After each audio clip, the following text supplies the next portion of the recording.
500 rainbow trout floating belly up in my crystal-clear lake. The rotting stench hit like a gut punch as I stared at my ruined livelihood. I'm Ezra Blackwood, disabled Army vet who spent 5 years building this sustainable trout farm on my grandfather's Montana property. At 7 a.m., Delilah Thornfield, my HOA president, strutted onto my dock with her morning coffee, smirking at the carnage. "Finally," she sneered. "Maybe now you'll shut down this disgusting fish operation." She dumped 40 pounds of copper sulfate at 2 a.m. Environmental terrorism against a disabled veteran, all because she hated seeing people fish from her precious view. "You have no idea what you've just done," I told her. She laughed. "I solved a neighborhood problem." What this suburban psychopath didn't know would destroy her in ways she never imagined. Some lessons come with a very bitter taste. What would you do if your HOA Karen destroyed your dreams? Drop A and tell me where you're watching from. Let me back up and tell you how this suburban psychopath declared war on a disabled veteran and accidentally set up her own destruction. I'm Ezra Blackwood, former Army engineer turned fish farmer. 5 years ago, an IED in Afghanistan shredded my left leg and ended my 20-year military career. The VA disability check barely covered rent, let alone medical bills that followed me home like vultures. That's when I inherited Grandpa's 200-acre Montana ranch, including a 40-acre lake so pristine you could see trout swimming 20 feet down. Clearwater Lake sat 300 feet higher than the valley floor, fed by mountain springs that had been flowing since the Ice Age. The morning mist rising off the water smelled like liquid silver mixed with pine needles. Most folks would have just fished for fun. But I saw survival. 2 years researching aquaculture, another year drowning in permits, 2 more building floating pens. By year 5, I had $180,000 worth of breeding stock and was finally making money. The sound of trout jumping at dawn became better than any alarm clock. Then the California invasion began. Willowbrook Estates, 47 McMansions sprouting like expensive tumors on the Tatum family's old cattle ranch. Each house cost $800,000 to $1.2 million. The kind of money that bulldozed 200 acres of actual nature, then wrote rules about preserving rural charm. Here's what none of these transplants knew. Their fancy subdivisions sat directly downstream from my property. Those same mountain springs that fed my lake continued underground through limestone caves, eventually surfacing as the aquifer that supplied Willowbrook's private well system. Every drop of their drinking water originated from Clearwater Lake. The Geological Survey sat buried in county records, never shared with residents. They had no clue their morning coffee came from the same springs that kept my trout happy. Enter Delilah Thornfield, their self-appointed dictator and my future nemesis. Picture a 58-year-old corporate compliance officer who'd spent 30 years in San Francisco finding genuine pleasure in catching violations. When she moved to Montana, she brought that same energy to suburban warfare. Her voice could cut glass and often did during HOA meetings, where the sound of neighbors grinding their teeth became background music. Here's the kicker. Delilah had been rejected 3 times from the exclusive Bitterroot Angling Club. Too aggressive, they said. Didn't understand fishing etiquette. So when my operation started attracting happy customers, it triggered something primal in her control freak brain. The community split fast. Old-timer ranchers like Tom and Sarah Tatum supported me. They understood working the land for survival. But the new money crowd saw my fishing operation as a threat to their manufactured paradise.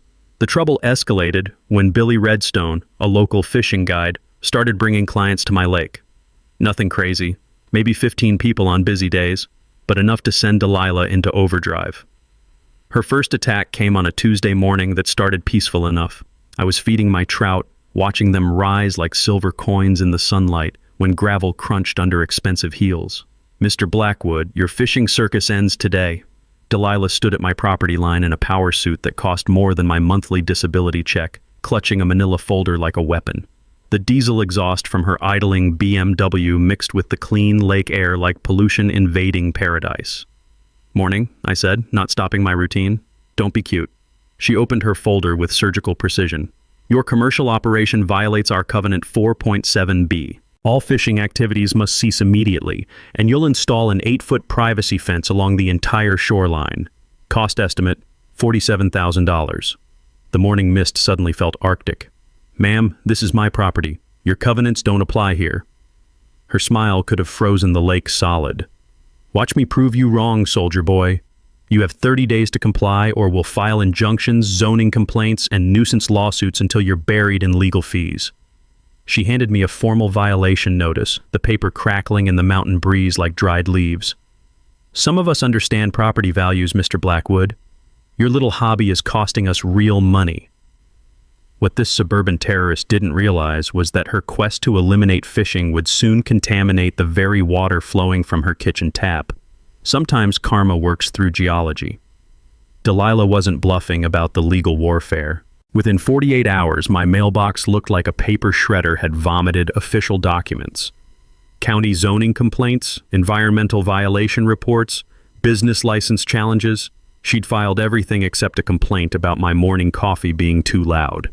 The stack of papers rustled in the autumn wind like dead leaves, each one stamped with official seals that meant expensive legal responses.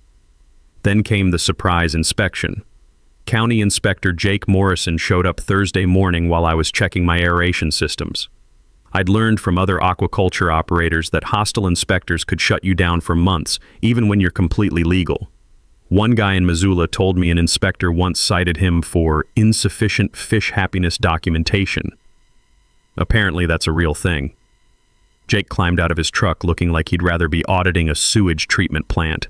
Clipboard in hand, skeptical expression locked and loaded. The smell of wood smoke from my cabin mixed with his diesel exhaust, creating this ominous industrial meets wilderness vibe. "Mr. Blackwood, hear about unauthorized commercial fishing complaints." My stomach dropped until I noticed something that changed everything. A small Marine Corps tattoo peeking out from under his sleeve. "Semper Fi," I said, extending my hand. His entire demeanor shifted like someone had flipped a switch. "No shit, what unit?" "Army engineer, but we're all brothers, right?" Jake's laugh echoed across the water, startling a great blue heron into flight. "Damn right. Now let me guess. Some HOA princess with too much time and too little sense." Turns out Jake had seen this pattern before. Rich civilians moving to Montana, then trying to weaponize bureaucracy against locals who actually work for a living. He'd developed what he called his harassment radar, and Delilah's complaint had lit it up like a Christmas tree. We spent the next hour talking shop while he examined my operation. Every permit was perfect because I'd learned the hard way that disabled veterans can't afford to cut corners. Society's always looking for an excuse to tear us down. Jake tested water quality, checked fish health protocols, even counted my aeration bubbles. Everything was textbook. "This is actually impressive," he said, scribbling notes. "Most operations I inspect are missing something. You're running this like NASA would run a fish farm." The coffee I poured from my thermos steamed in the cool mountain air. Couldn't afford mistakes. Too much riding on this. Well, whoever filed this complaint is about to be very disappointed.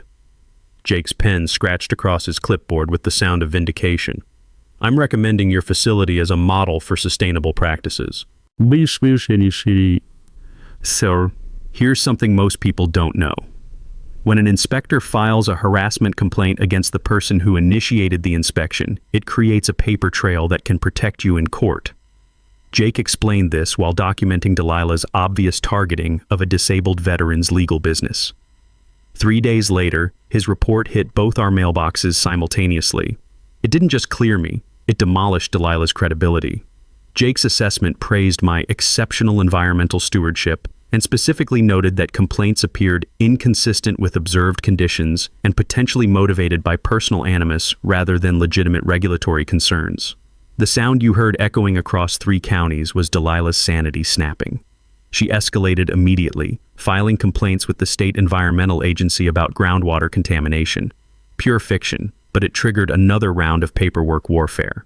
Then came her masterstroke of suburban terrorism. Tuesday morning, I was replacing a feeding timer when the rumble of multiple engines announced trouble. 3 black SUVs rolled up my driveway like a DEA raid, disgorging 6 guys in tactical gear who looked like they'd failed the police academy entrance exam.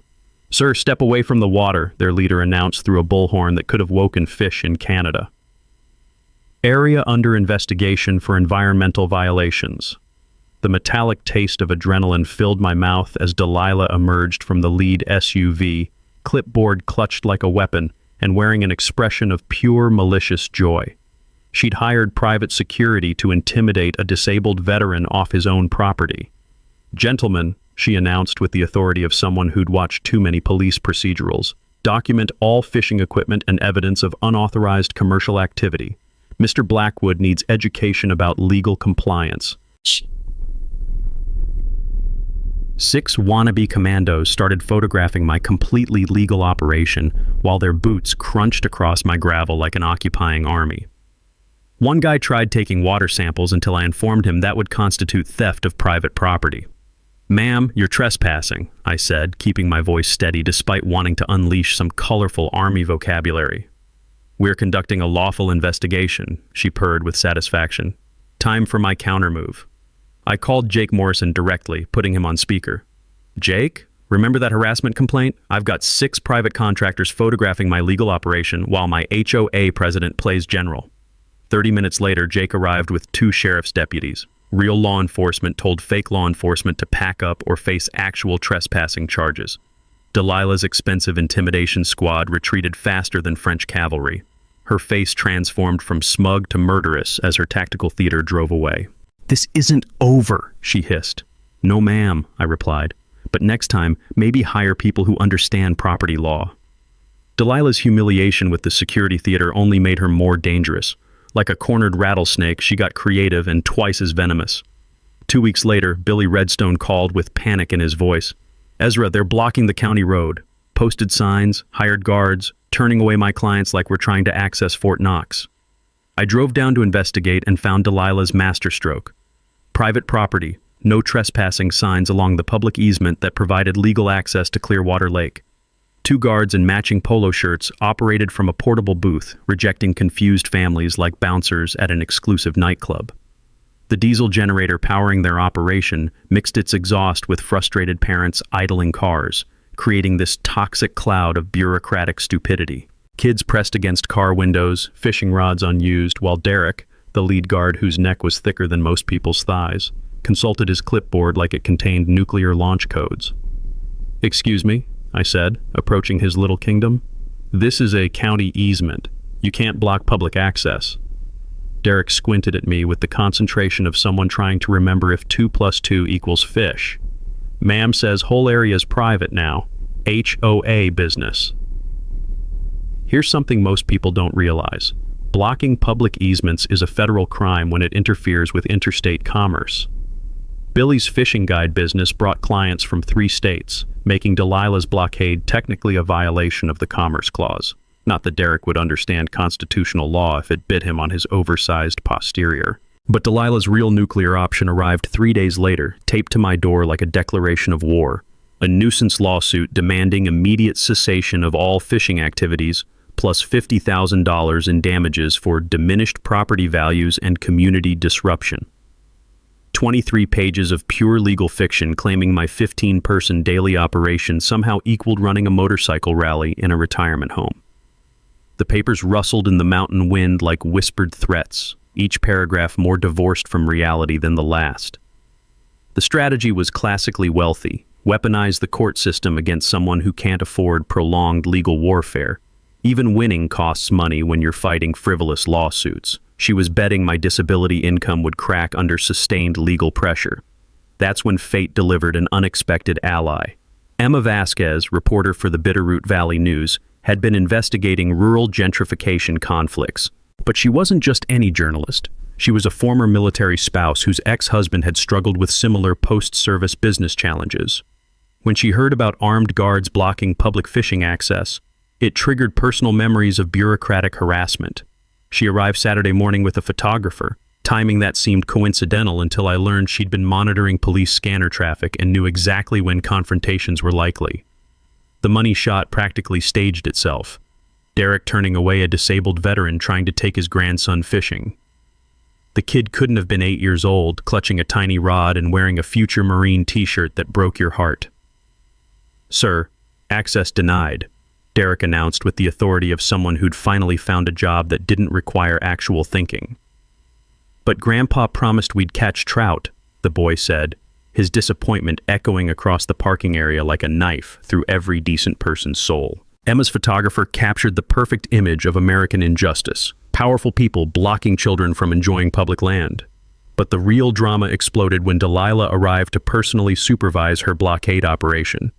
Emma's first question revealed she'd already researched Delilah's corporate background and knew exactly which buttons to push. Mrs. Thornfield, given your experience with regulatory compliance in San Francisco, surely you understand that blocking public easements violates federal interstate commerce laws? Delilah's confident media smile froze like someone had just explained quantum physics using interpretive dance. She'd expected softball questions about community safety, not constitutional law citations from a reporter who'd done actual homework. We're protecting our community from environmental damage, Delilah stammered, her corporate training abandoning her faster than rats fleeing a sinking ship. Environmental damage, Mr. Blackwood's operation has EPA certification for sustainable practices. Permits can be revoked, Delilah managed, sweat beading despite the cool October air. Emma's follow-up questions dissected Delilah's position with surgical precision, focusing on the targeting of disabled veterans and illegal restriction of public rights. You could literally watch Delilah realize she'd walked into a journalistic ambush disguised as a friendly interview. The article hit Tuesday with devastating effectiveness. HOA illegally blocks disabled vets' business, restricts public access to county land. Emma had crafted a perfect David versus Goliath narrative, complete with my military service, legal documentation of harassment, and photos of confused families being turned away by hired muscle.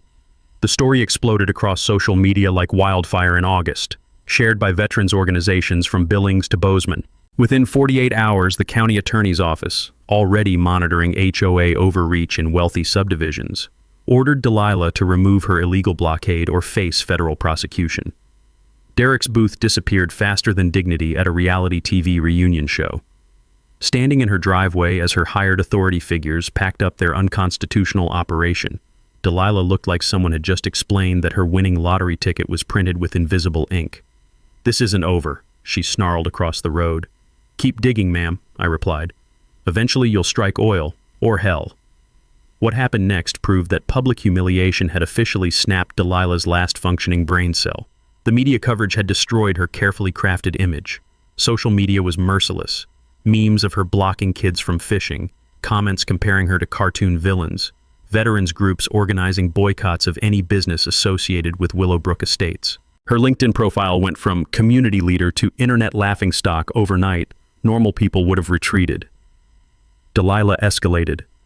The warning came from an unexpected source. Margaret Wu, the HOA treasurer, called Tuesday evening with worry crackling in her voice like static electricity before a thunderstorm.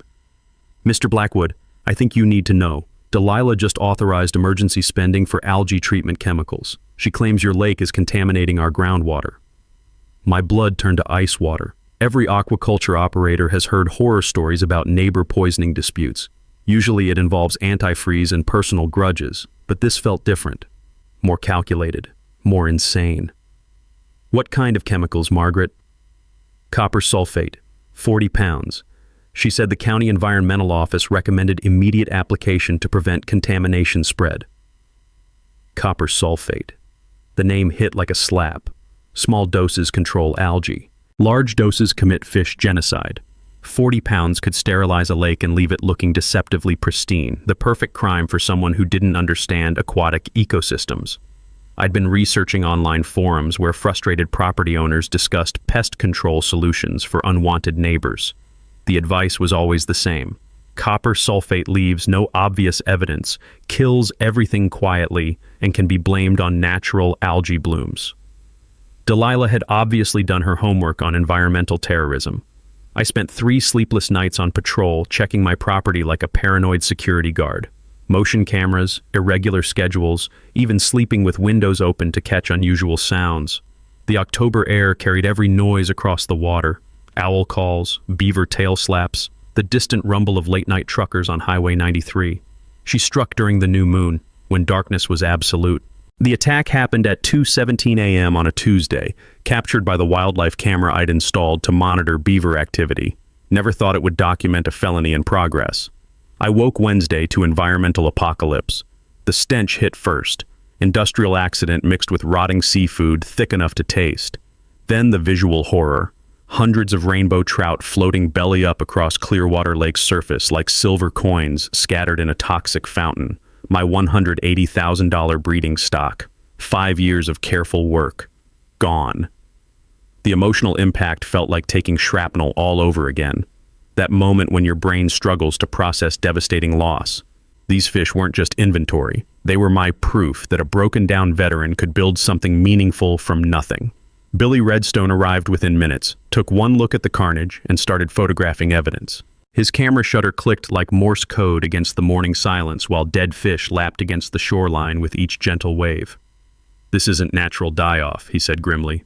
"Someone murdered your lake."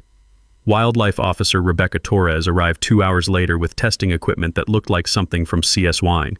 The copper sulfate readings were off the charts, enough to kill fish in a lake 10 times Clearwater's size. "Massive chemical overdose," she confirmed. "Whoever did this used enough copper sulfate to sterilize a small reservoir." While Rebecca collected samples, I checked my wildlife camera expecting nothing, but found crystal clear footage of a figure in a kayak systematically poisoning my lake. The video was damning. Someone in dark clothing moving methodically across the water, dumping large bags of chemicals with practiced efficiency.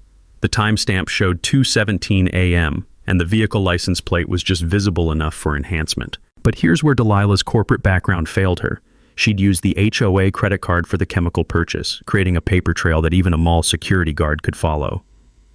The agricultural supply company had security footage of a 58-year-old woman buying 40 pounds of copper sulfate while claiming it was for emergency pond maintenance. "She's about as subtle as a brick through a window," Rebecca observed, reviewing the evidence. Rebecca's investigation revealed something I hadn't known. Clearwater Lake's underground springs continued through limestone caves, eventually surfacing as the aquifer that supplied Willowbrook Estate's private well system. Geological surveys showed the water journey took 6 to 8 weeks from my lake to their kitchen taps. Delilah had just poisoned her own drinking water. Emma Vasquez arrived by noon, drawn by emergency radio chatter. Her photographer captured the ecological disaster in devastating detail while I stood on my dock surveying the destruction of everything I'd built. "This crosses every line," Emma said, interviewing Rebecca. "Property disputes don't usually involve environmental terrorism." The story exploded statewide by evening. HOA president commits environmental terrorism dominated news cycles, complete with Delilah's corporate headshot next to images of my poisoned lake. Standing among the floating corpses of my life's work as sunset painted the contaminated water blood red, I felt something fundamental shift inside me. This wasn't about fishing rights anymore. This was about justice, and karma was about to flow downstream. Emma Vasquez called me Friday morning with excitement crackling in her voice like electricity before a lightning strike. "Ezra, I've been digging into Willowbrook Estate's water system for my follow-up story. You need to see what I found." She arrived 30 minutes later with a manila folder thick enough to choke a horse and Dr. Amanda Foster, a hydrogeologist from the University of Montana, who looked like she'd rather be anywhere else than explaining water tables to journalists. "Show him the geological survey," Emma said, spreading county documents across my kitchen table. Dr. Foster pointed to a detailed cross-section that looked like something from a geology textbook. "This is fascinating, actually. Clearwater Lake sits in a unique limestone formation. See these underground channels?" The diagram showed my lake connected to an intricate cave system that snaked underground for miles before surfacing as natural springs. Little arrows traced water flow from Clearwater Lake through limestone caves, ending at a cluster of wells marked Willowbrook Estate's private water system. My coffee cup stopped halfway to my mouth. "Are you saying—" "Your lake feeds their drinking water," Dr. Foster confirmed. "Every drop that flows through Willowbrook Estate started right here. The journey takes approximately 6 weeks through the cave system." The irony hit like a freight train loaded with cosmic justice. Emma's investigative smile could have powered the entire valley. Delilah poisoned her own water supply, and she has no idea. Dr. Foster pulled out a calculator and started running numbers. Copper sulfate doesn't break down easily in underground systems. It bonds with limestone, creating a slow-release contamination that could last months. Based on the amount used and flow rates, I'd estimate dangerous levels will reach their wells in about 6 weeks. 6 weeks. 47 households would be drinking the same poison Delilah had used to murder my fish. The Environmental Protection Agency's safe drinking water limit for copper is 1.3 parts per million. My lake had tested at 47 parts per million immediately after the poisoning. What happens when people drink copper-contaminated water? I asked, though I suspected the answer wouldn't be pleasant. Nausea, vomiting, diarrhea initially, Dr. Foster explained with clinical precision. Long-term exposure causes liver damage, kidney problems, neurological issues. Children and elderly are especially vulnerable. Emma was already taking notes, her pen scratching across paper like a woodpecker on speed. The best part? The original geological survey was filed with the county but never shared with Willowbrook residents. They have no idea where their water comes from. Here's something most people don't understand about private well systems. They're not monitored like municipal water supplies. No regular testing, no oversight, no early warning systems. Homeowners typically only discover contamination when people start getting sick. Dr. Foster showed me lab results from water samples she'd taken from Willowbrook's main distribution point. Currently clean, but watch this mathematical progression. Her calculations showed copper levels gradually climbing as contaminated water moved through the cave system. Week 1, undetectable. Week 3, approaching concern levels. Week 6, dangerous concentrations. Week 8, potentially toxic. I stared at the timeline, feeling like I was holding a countdown to poetic justice. Delilah had set a biological time bomb under her own community. There's more, Emma said, pulling out another document. I checked property records. Delilah and Marcus personally guaranteed the HOA's construction loans. Environmental cleanup costs would trigger personal liability clauses. They could lose everything. The scope of Delilah's self-destruction was breathtaking. She'd committed environmental terrorism, poisoned her own family's drinking water, and potentially bankrupted herself trying to eliminate my fishing operation. So, what do we do? Emma asked. Warn them immediately? I looked out at my poisoned lake, where dead fish still floated like accusations against the morning sky. These people had supported Delilah's harassment campaign, cheered her illegal blockades, celebrated the destruction of my livelihood. But this wasn't about revenge anymore. Kids lived in those houses. Elderly residents who'd done nothing wrong. Innocent people who'd trusted their HOA president to make reasonable decisions. We document everything first, I said finally. Build an airtight case. Then we give them the choice. Accountability or consequences. Dr. Foster nodded approvingly. Science and justice. I can work with that. The clock was ticking. 6 weeks until Delilah's poison reached her own kitchen tap. Time to plan the perfect reveal. The next 2 weeks felt like preparing for the most important mission of my life. Military training kicked in. Objective, timeline, resources, contingencies. Except this time, instead of neutralizing enemy positions, I was orchestrating the perfect public exposure of environmental terrorism. My workshop became mission control. Maps of the cave system covered every wall, water flow charts taped above my workbench, and a countdown calendar marking the days until copper contamination reached dangerous levels in Willowbrook's wells.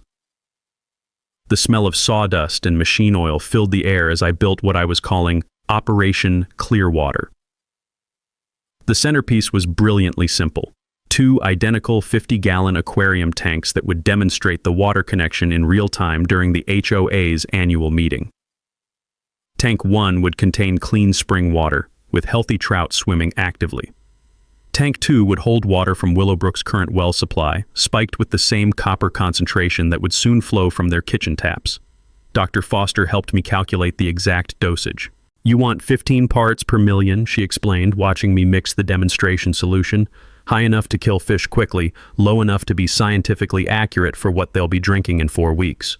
The visual impact would be undeniable. Live fish dying in real time while I explained that the toxic water came from their own wells. No technical jargon, no complex charts, just the stark reality of dead fish floating in water they'd been drinking for years. Emma coordinated the media strategy with the precision of a campaign manager. Local TV stations, environmental reporters, even a documentary filmmaker who'd been following rural gentrification issues. The annual HOA meeting was perfect timing. Mandatory attendance for all homeowners, plus we could invite outside observers under their own transparency bylaws. The key is layering the revelations, Emma explained over coffee that tasted like liquid alertness. Start with the crime, Build to the irony, climax with the personal consequences. By the time Delilah realizes what's happening, she'll be trapped in front of 200 witnesses. Billy Redstone rallied the veteran community with efficiency that would have impressed Pentagon logistics officers. Word spread through VFW posts, American Legion chapters, and informal networks of guys who understood what it meant when civilians attacked one of their own. They'd provide moral support and ensure Delilah couldn't claim this was just a personal vendetta. Here's something most people don't know about environmental law. When contamination crosses property lines, it triggers federal jurisdiction under the Clean Water Act. Rebecca Torres had connected me with EPA Inspector Thomas Reed, who was building a case that could result in Superfund designation for the entire area. Property values would crater, insurance policies would cancel, and cleanup costs could reach millions. The EPA doesn't mess around with intentional contamination, Reed explained during a site visit that felt like a military briefing. We're talking criminal charges, civil penalties, and personal liability that could bankrupt everyone involved. The legal strategy was elegant in its simplicity. Delilah's crime had created a ticking time bomb that would devastate her own community. We could offer two choices: immediate confession and cooperation, or public exposure followed by federal prosecution. Either way, justice would be served. Janet Powell, the retired teacher who'd been questioning Delilah's leadership, became our inside ally. She'd been secretly organizing HOA members who were tired of Delilah's authoritarian management style. Margaret Wu provided financial documentation showing suspicious spending patterns and unauthorized purchases. Even Marcus, Delilah's own husband, was showing cracks under the pressure. He's been drinking heavily, Janet reported during one of our planning sessions, muttering about lawyers and moving to Mexico. I think guilt is eating him alive. The timeline was perfect. 4 weeks until dangerous contamination levels, 3 weeks until the annual meeting, 2 weeks until early symptoms might begin appearing in vulnerable residents. We'd reveal everything just as the consequences became undeniable. I spent evenings testing my presentation equipment, running through scenarios, preparing for every possible disruption. The portable water testing station borrowed from the university could analyze samples in real time, displaying results on a large screen that would make the science impossible to ignore. Dr. Foster coached me on explaining hydrogeology in terms that angry homeowners could understand. Think of it like a straw, she suggested. The lake is a poisoned drink, the caves are the straw, and their wells are their mouths. Simple, visual, terrifying. Yet the community center was reserved under the pretense of Delilah's important environmental announcement. She believed she was finally getting ahead of the media narrative, planning to blame my fish farm for contaminating their water supply. The irony was so perfect it felt like divine intervention. Rebecca Torres arranged for law enforcement presence during what she euphemistically called a public safety presentation. Emma confirmed media attendance under the guise of covering HOA environmental initiatives. Dr. Foster prepared scientific evidence that would withstand legal challenges. Everything was converging toward one moment: Delilah Thornfield standing before her community, about to learn that her crusade against my fishing operation had poisoned everyone she claimed to protect. The countdown had reached T-3 weeks. Time to spring the trap. 3 weeks before the annual meeting, Delilah's desperation reached levels that would have impressed a cornered badger with abandonment issues. The federal investigation had her spooked. EPA vehicles parked around town aren't exactly subtle, and Rebecca Torres's daily water sampling visits were attracting the kind of attention that makes guilty people sweat through expensive deodorant. Her first panic move came Tuesday night when my motion sensors lit up like a disco ball having an epileptic fit. I watched through security monitors as someone in dark clothing crept toward my workshop. The infrared cameras revealed the intruder's identity: Delilah Thornfield, former corporate executive, current suburban criminal, attempting burglary with all the grace of a drunk elephant in a china shop. She wanted the wildlife camera footage that had captured her midnight poisoning spree. The sound of her labored breathing carried through the audio feed, sharp, panicked gasps mixed with what sounded suspiciously like whimpering. Corporate compliance training apparently doesn't include a module on breaking and entering. My security system's floodlights triggered automatically, bathing her in illumination bright enough to guide aircraft to landing. Her face, captured in high-definition glory, displayed pure terror mixed with the kind of rage that makes people text their ex at 2 a.m. She ran faster than a taxpayer fleeing an IRS audit, abandoning a crowbar that would later yield perfect fingerprints for Rebecca's evidence file. Mini twist. What Delilah didn't know was that my security system automatically uploads footage to cloud storage. Breaking in would have been pointless even if she'd succeeded. The attempted burglary earned her an official visit from county deputies, but Delilah's real masterpiece of stupidity came the following week. Marcus had been unraveling like a cheap sweater in a washing machine. His drinking had progressed from social lubricant to requires intervention, and he'd started making guilt-ridden confessions to anyone within earshot. The man couldn't keep secrets if his life depended on it, which ironically it now did. That's when Delilah decided to solve her federal problem through the ancient art of bribery. Rebecca Torres called me Thursday morning, her voice mixing professional outrage with genuine amazement at human stupidity. "You won't believe what just happened. Delilah tried to buy me off." The details were almost too ridiculous for reality. Delilah had approached Rebecca at Mountain Grounds Coffee, sliding an envelope across the table like she was conducting international espionage instead of attempting to corrupt a federal employee in full view of security cameras. $25,000 cash, Rebecca explained with the satisfaction of someone who'd just won the evidence lottery, plus promises of future consulting opportunities if I'd blame your fish farm for the contamination. The coffee shop's security system captured everything in glorious detail. Delilah's nervous glances, the envelope exchange, Rebecca's poker face while she documented a federal crime in real time. The audio was even better. Delilah actually used phrases like mutually beneficial arrangement and unfortunate misunderstanding, apparently believing she was starring in a mob movie instead of digging her own legal grave.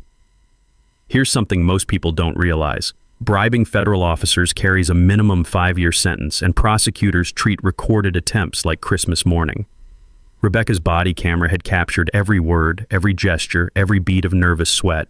FBI agent Patricia Hawkins arrived from Missoula within hours, treating Delilah's bribery attempt like an early birthday present. Federal white-collar prosecutors dream about cases this straightforward: recorded evidence, multiple witnesses, and a defendant stupid enough to commit crimes on camera. The community was fracturing under pressure like a dam made of crackers. Margaret Wu discovered Delilah had embezzled $47,000 in HOA funds to pay for legal representation.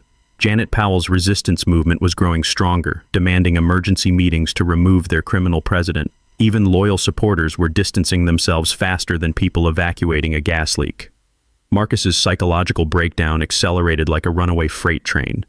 He'd started day drinking at the community pool, cornering neighbors with rambling confessions about environmental lawyers and federal prison food. The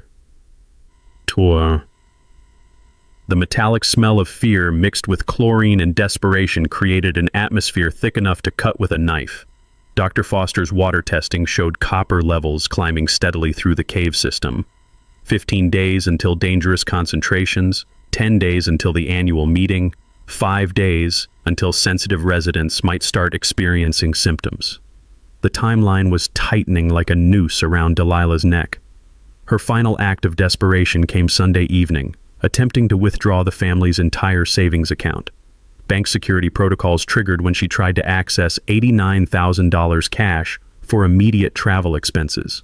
Federal bail restrictions prevented her from leaving the county, but desperation doesn't always inspire rational decision-making. Standing in my workshop, surrounded by countdown calendars and evidence files, I felt the satisfaction of watching justice approach with mathematical precision. 9 days until the annual meeting. 9 days until Delilah faced the consequences of poisoning her own drinking water. The trap was set. The evidence was overwhelming. Time for the final act. 8 days before the annual meeting, Delilah made one final attempt to control the narrative, and it backfired so spectacularly that even her own lawyer probably considered changing careers. With federal charges looming and her community turning against her, she hired Dr. Gerald Stackhouse, an environmental consultant whose resume read like a greatest hits collection of corporate cover-ups. His specialty was appearing at hearings to claim that obvious pollution was actually natural geological variance, usually for oil companies fighting EPA fines. Dr. Stackhouse cost $500 per hour and looked exactly like what you'd expect from someone who testifies that mercury is probably good for children. Slicked back hair, expensive suit that couldn't hide his oily personality, and the kind of smile that made honest people check their wallets. His plan was simple: claim the copper contamination occurred naturally from mineral deposits, argue that my fish farm had always been environmentally dangerous, and suggest that Delilah was a concerned citizen protecting her community from a reckless veteran's poor judgment. The strategy might have worked if Marcus hadn't chosen that exact moment to suffer a complete psychological collapse. Tuesday afternoon, while Dr. Stackhouse was setting up his laptop for a practice presentation at the community center, Marcus stumbled in drunk enough to float a battleship.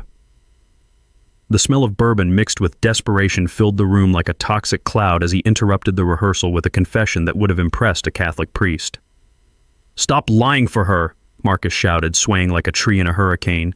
"She poisoned the lake. I drove the getaway car. We dumped 40 pounds of copper sulfate at 2 a.m. because she hates fishing." The silence that followed could have been bottled and sold as awkward concentrate. Dr. Stackhouse's laptop screen still displayed his opening slide. Natural copper occurrence in Montana limestone formations. The irony was so thick you could have spread it on toast.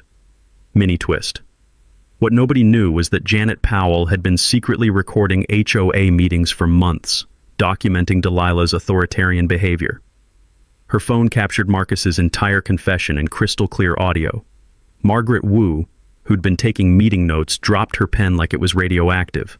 3 other HOA board members exchanged looks that communicated entire conversations about liability, criminal complicity, and whether their homeowner's insurance covered accessory after the fact. Dr. Stackhouse tried to salvage the situation with corporate damage control techniques that work better in boardrooms than community centers. "Obviously, Mr. Thornfield is experiencing significant stress." "Stress?" Marcus laughed with the bitter edge of someone who'd discovered that crime doesn't actually pay. "I'm experiencing federal charges, Gerald. We poisoned our own drinking water to stop people from fishing. How's that for stress?" Delilah arrived 20 minutes later to find her carefully orchestrated defense presentation in ruins, and her husband providing free confessions to anyone within earshot.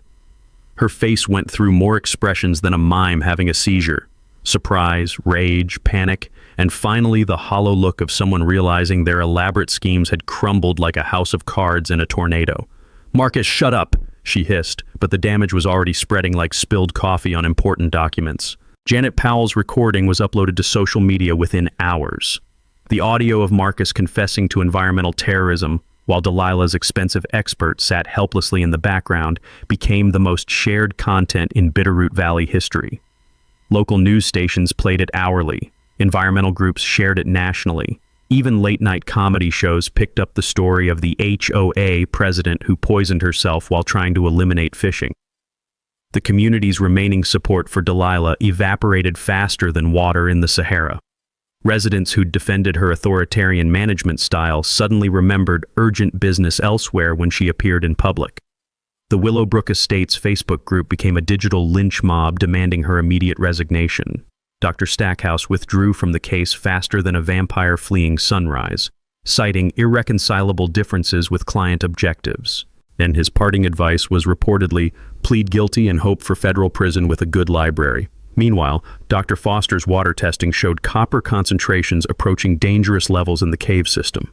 We were 6 days from the annual meeting, 4 days from potential health impacts, and watching Delilah's world collapse in real time like a controlled demolition. The smell of panic was literally hanging over Willowbrook Estates. You could taste the desperation in the air, metallic and sharp, mixed with the acrid scent of burning bridges and ruined reputations. Rebecca Torres received calls from 3 different news outlets requesting interviews about environmental terrorism. The FBI added conspiracy charges based on Marcus's recorded confession. The county attorney filed additional charges for attempted bribery and destruction of evidence. Standing on my dock, watching the sun set over water that was finally beginning to clear as the copper settled into sediment, I felt the satisfaction of watching justice approach with the inevitability of gravity. 5 days until the annual meeting. 5 days until Delilah learned that poisoning your own well is the ultimate example of playing stupid games and winning stupid prizes. The end game was here. The Willowbrook Estates Community Center had never seen a crowd like this.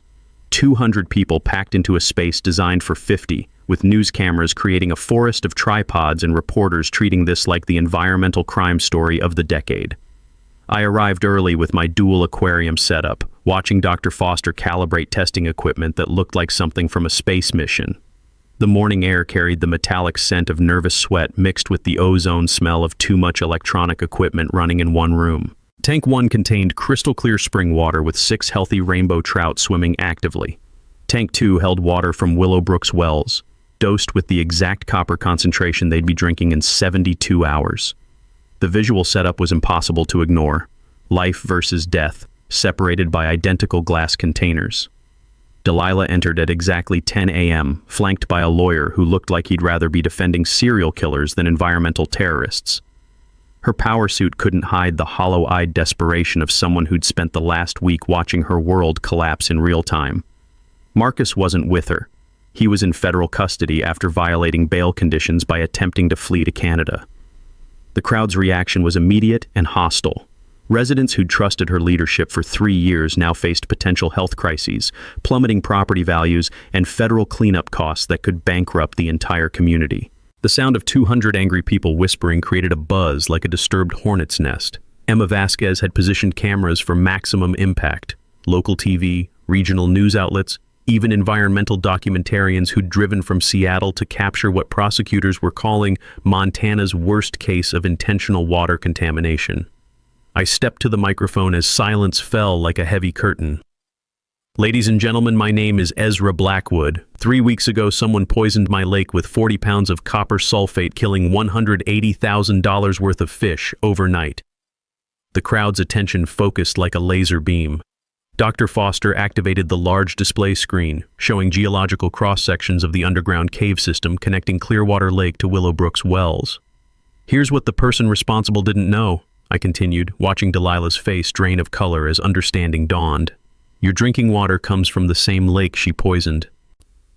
The reaction was immediate and volcanic. Gasps, shouts, parents grabbing children like the water was already toxic. Someone screamed, "Oh my God, we've been drinking poison," while others pulled out phones to call doctors, lawyers, anyone who might have answers.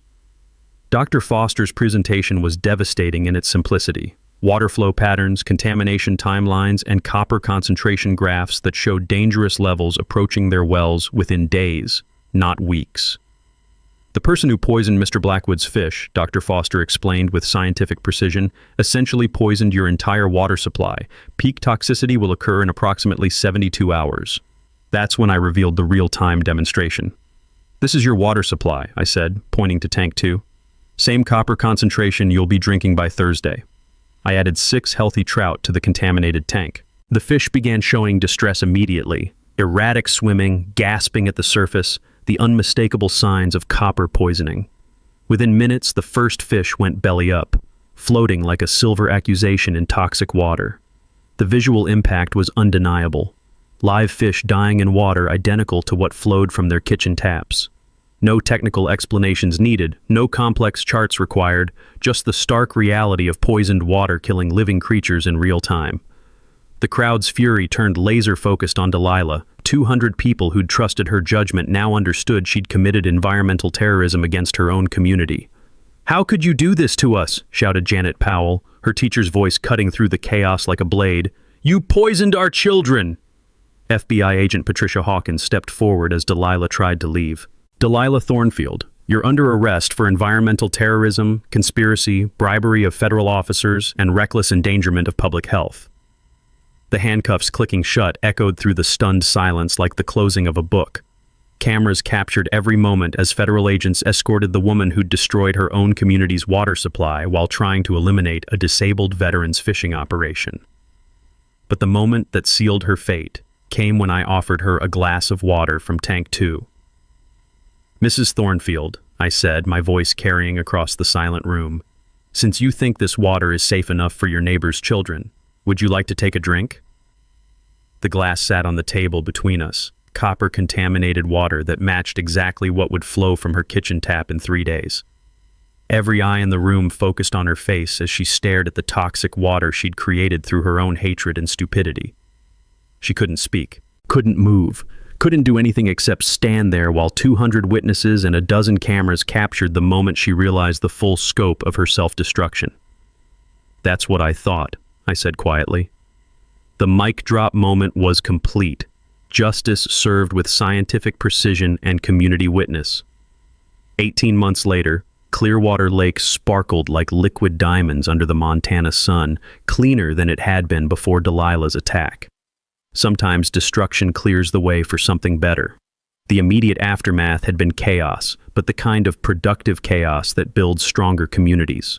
FEMA emergency water trucks arrived within hours, turning Willowbrook Estates into a temporary disaster relief zone. Neighbors who'd barely spoken before found themselves organizing distribution schedules, sharing resources, and discovering that surviving crisis together creates bonds that outlast property disputes. Delilah received 7 years federal prison plus $2, $8 million in restitution. Marcus got 3 years probation for cooperation, though he spent most of that time in alcohol, rehabilitation, and therapy. Their assets were liquidated faster than ice cream at a summer picnic. The Scottsdale vacation home, investment portfolios, even Delilah's precious BMW went to pay cleanup costs and victim compensation. The environmental restoration became a model for EPA Superfund success stories. Advanced filtration systems not only removed copper contamination, but improved overall water quality beyond original standards. Dr. Foster's university research team used the cave system as a natural laboratory, developing water purification techniques that are now used nationwide. But the real transformation was community-driven. The residents dissolved their authoritarian HOA and created something unprecedented, the Willowbrook Environmental Cooperative. Instead of covenant enforcement, they focused on conservation. Instead of property value obsession, they prioritized sustainability. Janet Powell became their first president, running unopposed on a platform of transparency, environmental protection, and community cooperation. My fish farm not only recovered, but thrived beyond my wildest projections. The Federal Victim Compensation Fund, combined with an unexpected insurance settlement, allowed me to expand operations and create something I'd never imagined, the Clearwater Conservation Foundation. The foundation operates an environmental education center that brings school groups, college students, and researchers to study sustainable aquaculture. We host fishing clinics for disabled veterans, teaching skills that translate into therapy, income, and community. The smell of fresh mountain air mixed with productive purpose fills the property every day. Our crowning achievement is the annual Clearwater Festival, celebrating environmental restoration through community action. Last year's festival drew 3,000 visitors, raising $85,000 for our Veterans Scholarship Program. Kids who'd never seen sustainable farming learn about ecosystem management, while their parents discover that environmental protection and economic prosperity aren't opposing forces. The Scholarship Fund has helped 12 veterans start their own aquaculture operations across the Rocky Mountain region. Billy Redstone expanded his guide service into environmental education tours. Even Tom and Sarah Tatum converted part of their ranch into a demonstration site for regenerative agriculture practices. Property values in Willowbrook recovered completely within 2 years, driven by the area's reputation for environmental leadership and community cooperation. Turns out that positive media attention about successful environmental restoration attracts buyers more than HOA enforcement of mailbox heights. Dr. Foster established a permanent research station at Clearwater Lake, studying how communities can recover from intentional environmental damage. Her published papers are required reading in environmental law programs nationwide, and she regularly testifies before Congress about community-based restoration strategies. Emma Vasquez won a regional journalism award for her environmental crime coverage and now writes a syndicated column about rural community issues. Her follow-up documentary, Poisoned Wells: How One Woman Destroyed Her Own Community, airs regularly on environmental networks and serves as a cautionary tale about the consequences of unchecked authority. Rebecca Torres was promoted to Regional Wildlife Supervisor, with expanded authority to investigate environmental crimes across 3 states. She credits the Willowbrook case with transforming how federal agencies coordinate with local communities during environmental emergencies. Standing on my dock this morning, watching visitors learn about sustainable fishing while their children explore the education center, I felt something I hadn't experienced since before Afghanistan: complete peace with my purpose. The sound of kids laughing mixed with trout jumping created a soundtrack that military disability had never allowed me to imagine. Sometimes the worst thing that happens to you creates the best thing you never knew was possible. The taste of clean mountain air reminds me daily that justice doesn't always look like punishment. Sometimes it looks like healing, growth, and communities choosing cooperation over conflict. Asa spent 5 years building something meaningful on his own land, and Delilah thought she could just eliminate all of that with a midnight boat ride and 40 pounds of copper sulfate. The thing about people like Delilah is this: they are so focused on what they can't stand seeing. They never bother to understand how things actually work. She knew that lake was ruining her view.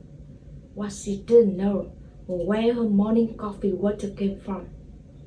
She had all the authority, all the HOA bylaws, all the expensive lawyers, but Era had something she didn't. He understood his properties. He knew the geology. He took the time to learn how the underground spring system actually functioned. 6 weeks, that's how long it took for her own poison to reach her kitchen tap.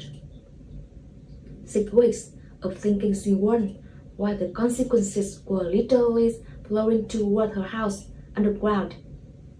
I see a lot of the HOA stories, and there's always this moment where the person with all the office of power realized they had been operating on assumptions that were quite right. Sometimes it's covenant language. Sometimes it's state law they never check. This time, basic geologies. Have you ever dealt with an HOA president who was so focused on winning, they stopped paying attention to realities? Let me know what happened. And if you want more stories like this, hit subscribe. Because unfortunately, Delilah not the only board member who made decisions without understanding the consequences.